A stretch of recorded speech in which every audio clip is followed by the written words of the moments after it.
ನನ್ನ ರೂಮ್ಮೇಟ್ ನನ್ನ ಹೊಸ ವಿಂಟರ್ ಬೆಡ್ ಶೀಟ್‌ಗಳನ್ನು ಕದ್ದಳು ಮತ್ತು ನಂತರ ಅವಳು ತನ್ನ ಬಾಯ್‌ಫ್ರೆಂಡ್ ಜೊತೆಗಿನ ಇಂಟಿಮ ಕ್ಷಣಗಳಿಗಾಗಿ ಅವುಗಳನ್ನು ಬಳಸಿದ್ದೇನೆಂದು ಹೇಳಿದಳು. ನಾನು ಮತ್ತು ನನ್ನ ರೂಮ್ಮೇಟ್ ನಿಕಿ ಒಂದು ಕಟ್ಟುನಿಟ್ಟಿನ ನಿಯಮವನ್ನು ಪಾಲಿಸುತ್ತೇವೆ. ನಮ್ಮ ಮನೆಯಲ್ಲಿ ಎಲ್ಲವೂ ಸರಿಯಾಗಿ ಅರ್ಧಕ್ಕೆ ವಿಭಜನೆಯಾಗಿದೆ. ಅವಳ ವಸ್ತುಗಳು ಬಲಕ್ಕೆ, ನನ್ನವುಗಳು ಎಡಕ್ಕೆ. ನಿಜ ಹೇಳಬೇಕೆಂದರೆ ಇದು ಅವಳ ಐಡಿಯಾ ಆಗಿತ್ತು. ಚಳಿಗಾಲ ಶುರುವಾಗುತ್ತಿರುವುದರಿಂದ ನಾನು ಬೆಚ್ಚಗಿರಲು ದಪ್ಪವಾದ ಮೃದುವಾದ ಹೊಸ ಬೆಡ್ ಶೀಟ್‌ಗಳ ಸೆಟ್ ಖರೀದಿಸಿದೆ. ನಾನು ಅವುಗಳನ್ನು ತೊಳೆದು ಪ್ಯಾಕ್ ಮಾಡಿಟ್ಟೆ ಮತ್ತು ಭಾನುವಾರದವರೆಗೆ ಕಾಯ್ದೆ. ಆದರೆ ಭಾನುವಾರ ಬಂದಾಗ ಅವು ಅಲ್ಲಿರಲಿಲ್ಲ.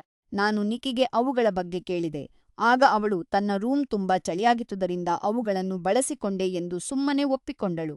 ಅದು ಅವಳ ನಿರ್ಧಾರವಲ್ಲ ಎಂದು ನಾನು ಹೇಳಿದೆ ಮತ್ತು ಅವುಗಳನ್ನು ತಕ್ಷಣವೇ ಮರಳಿ ನೀಡುವಂತೆ ಕೇಳಿದೆ. ಆಗ ಅವಳು ಒಂದು ಶಾಕಿಂಗ್ ವಿಷಯ ಹೇಳಿದಳು.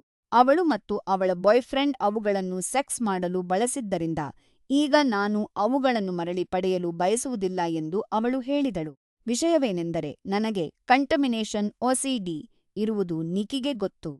ನನಗೆ ಇದು ಕೇವಲ ಗಲೀಜಾಗಿ ಕಾಣುವುದು ಮಾತ್ರವಲ್ಲ, ಇದು ನನ್ನನ್ನು ಮಾನಸಿಕವಾಗಿ ಕುಗ್ಗಿಸುತ್ತದೆ. ನಾನು ಅವುಗಳನ್ನು ಗಂಟೆಗಟ್ಟಲೆ ಉಜ್ಜಿ ತೊಳೆದರೂ ಅವುಗಳ ಮೇಲೆ ಮಲಗಲು ನನಗೆ ಸಾಧ್ಯವಾಗುತ್ತಿರಲಿಲ್ಲ. ನನಗೆ ಸಿಟ್ಟು ಬಂದು ಅವಳು ನನಗೆ ಹೊಸ ಸೆಟ್ ಕೊಡಬೇಕು ಎಂದು ಹೇಳಿದೆ. ಆದರೆ ಕ್ಷಮೆಯಾಚಿಸುವ ಬದಲು ನಾನು ವಿಚಿತ್ರವಾಗಿ ವರ್ತಿಸುತ್ತಿದ್ದೇನೆ ಎಂದು ಹೇಳಿದಳು. ನಾನು ಇದನ್ನು ಸಹಿಸಿಕೊಳ್ಳಬೇಕು ಅಥವಾ ನಾನೇ ಹೊಸದನ್ನು ಖರೀದಿಸಿಕೊಳ್ಳಬೇಕು ಎಂದು ಹೇಳಿದಳು.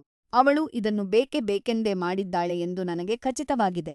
ನನ್ನ ಒಸಿಡಿ ಹೇಗೆ ಕೆಲಸ ಮಾಡುತ್ತದೆ ಎಂಬುದು ಅವಳಿಗೆ ಚೆನ್ನಾಗಿ ತಿಳಿದಿದೆ ಮತ್ತು ಅದನ್ನು ಬಳಸಿಕೊಂಡು ಅವಳು ನನ್ನ ಶೀಟ್‌ಗಳನ್ನು ಕದ್ದಿದ್ದಾಳೆ. ಅವುಗಳನ್ನು ಬದಲಾಯಿಸಿಕೊಡಿ ಎಂದು ಕೇಳುತ್ತಿರುವುದಕ್ಕೆ ನಾನು ತಪ್ಪಿತೂರು ಮಾಡ್ತಿದ್ದೇನಾ?